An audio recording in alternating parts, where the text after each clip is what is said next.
এবার পুজোয় তৈরি হচ্ছে ভিন্ন স্বাদের মেচা। বেলিয়াতরে তৈরি হচ্ছে স্পেশাল মেচা। বর্ধমানে যেমন মিহিদানা, শক্তিগড়ের ল্যাংচা, কলকাতার রসগোল্লা, ঠিক তেমনই বাঁকুড়ার বেলিয়াতরের ঐতিহ্যময় এই মেচা।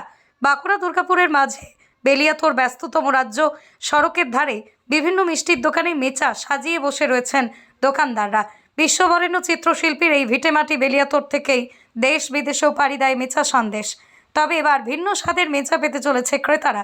বেলিয়াতরের ঐতিহ্য মেচা তো রয়েছে, তার পাশাপাশি এবার দুর্গাপুজোকে কেন্দ্র করে তার পাশাপাশি বিভিন্ন ধরনের নতুনত্ব মেচা তৈরি করছেন বিক্রেতারা। যেমন mango flavour, orange flavour, strawberry flavour এর স্বাদ পেতে চলেছেন ক্রেতারা। এতেই সারা বছরের তুলনায় পুজোতে বিক্রি বাটা বেশ ভালো হবে বলে আশা করছেন দোকানদাররা। অপরদিকে ক্রেতারাও এতে খুব আনন্দিত, ভিন্ন স্বাদের মেচা পাবেন বলে কথা। একটু অন্য ধরনের স্বাদ কেউ কি আর না নিতে চায় বলুন তো? তাই আবেগী বাঙালিরা এই ভিন্ন স্বাদের মেচা পেয়ে খুব খুশি। এটা খুব সুন্দর লাগে। আর এই ব্যাপার হচ্ছে সবথেকে ভালো হচ্ছে বেলাপুর ছাড়া নাচা আর কোথাও সেরকম ভালো পাওয়া যায় না। এটা সবথেকে মানে এখানকার যে কিবি তৈরি করে জিনিসগুলো খুব মানে এই জিনিসটা কোথাও পাওয়া যায় না, এই মাটির জিনিসগুলো যদি বানায় জিনিসগুলো। এটা কেমন খাওয়া হয় বা কেমন নিয়ে যাওয়া হয়? খাওয়া তো অ্যাকচুয়াল বলতে গেলে খুব সুন্দর খাওয়া হয়। মোটামুটি পার ডে আমাদের এখান থেকে বাড়ি যায় মোটামুটি তোমার 10টা 20টা করে নিয়ে যায়। প্রায় আমি প্রায় রাত্রেবেলা যাই, অফিসে সার্ভিস দুর্গাপুর থাকি তো, বাড়ি গিয়ে বাঁকুড়া বাঁকুড়া বাড়ি প্রতিদিন নিয়ে যাই। খুব সুন্দর লাগে। পুজোর আগে যেটা খাচ্ছি অবভিয়াসলি পুজোর পরে সেই জিনিসটা টেস্ট পাবো, হয়তো আরো বেশি পাবো টেস্টটা। এখন পুজোর জন্য ভিন্ন স্বাদের মেটা তৈরি হ্যাঁ হচ্ছে। নিশ্চয় নতুনত্ব কিছু তৈরি হচ্ছে। তৈরি হচ্ছে, অবশ্যই ভালো, খাওয়া যাবে, কোনো অসুবিধা নেই। আর অভিযোগ টেস্ট যত আলাদা হবে যত তত ভালো লাগবে জিনিসটা, কাস্টমারেরা পছন্দ হবে। ওটা খুব আশা নিয়ে রেখেছি, খুব ভালোই চলবে। ভালো মানে খুবই ভালো চলবে। তারপরে প্রাকৃতিক দুর্যোগের উপরে ডিপেন্ড করে, তার ওটা বলা যাবে না। আমরা তো সব আশা নিয়ে একটা এসছি যে কিছু নতুন নতুন কিছু করতে চায় বা বেশি রকম কিছু কেনা বেচা করতে চায়।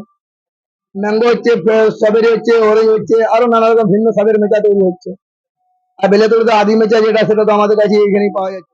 কাস্টমারদের আবদার যে দাদা রেগুলার একটাই মেচা স্বাদ, কিছু নতুন নতুন কিছু স্বাদের খাওয়ান, ভিন্ন ভিন্ন স্বাদের। ওই জন্য কাস্টমারদের কোথা রাখার জন্য ভিন্ন ভিন্ন স্বাদের কিছু মেচা তৈরি করা হচ্ছে। বেলিয়াতরের মেচা তো একটা বিখ্যাত জিনিস। এটা অলরেডি গোটা ভারতবর্ষ জুড়ে এই নামে প্রসিদ্ধ বেলিয়াতরের মেচা। বেলিয়াতরের মেচা আজকে একটা ভারতবর্ষের একটা ঐতিহাসিক জিনিস হয়ে গেছে, যেটা একটা জিআই ট্যাগও পেতে চলেছে। অলরেডি হয়তো প্রসেস চলছে, সেটা পেয়েও যাবে আগামী দিনে। আমরা বেলিয়াতরের লোকাল হিসাবে বেলিয়াতরের মেচাকে খুবই পছন্দ করি, এবং এটা বেলিয়াতর এবং বাঁকুড়াবাসীর কাছে একটা গর্বের বিষয়। আপনি কি মেটা হ্যাঁ, মেচা আমরা প্রতিদিনই মোটামুটি খাই, বাড়ির জন্য নিয়ে যাই, আত্মীয় স্বজন বন্ধু বান্ধব আসলে তাদের জন্য আমরা মেচা সন্দেশ নিয়ে যাই। তাদেরও খুব ভালো লাগে মেচা। মেচা আমাদের এখানকার একটা বলতে পারেন একটা গৌরবের বিষয় বেলিয়াতরবাসী হিসাবে।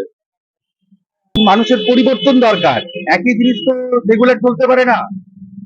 অনেক মানুষের এখন স্বাদ দরকার, বিভিন্ন ধরনের স্বাদের দরকার। তো আমাদের বেলিয়াতরের এই হরিদার দোকানের মেচা অনেক দিনের আদি মেচার দোকান, এটা বহুদিনের দোকান, ঠিক আছে। এই মেচার স্বাদ একটা অতুলনীয় স্বাদ আর কি। এই মেচা আপনি হয়তো বেলিয়াতরে খুব কম দোকানেই পাবেন এই স্বাদ। এবারে কি হয়েছে, এখন তো দোকান প্রচুর, বিভিন্ন জায়গায় বিভিন্ন নামে বেলিয়াতরের মেচা বিক্রি করা হয়।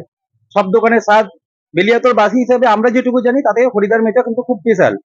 আর আপনি যেটা বলছেন যে ভিন্ন স্বাদ, ভিন্ন স্বাদের মেচা হয়তো করলে বা আমরা পেলেও আমাদেরও ভালো লাগবে, কিন্তু যেটা আদি স্বাদ সেটা তো চিরকালই থাকবে একই রকম, ওর তো কোনো পরিবর্তন হবে না। ওটা সবাইকার কাছেই প্রিয় থাকবে। নতুন নতুন পেলে কেনা ভালো চাই, সবাই চাই নতুন পেতে।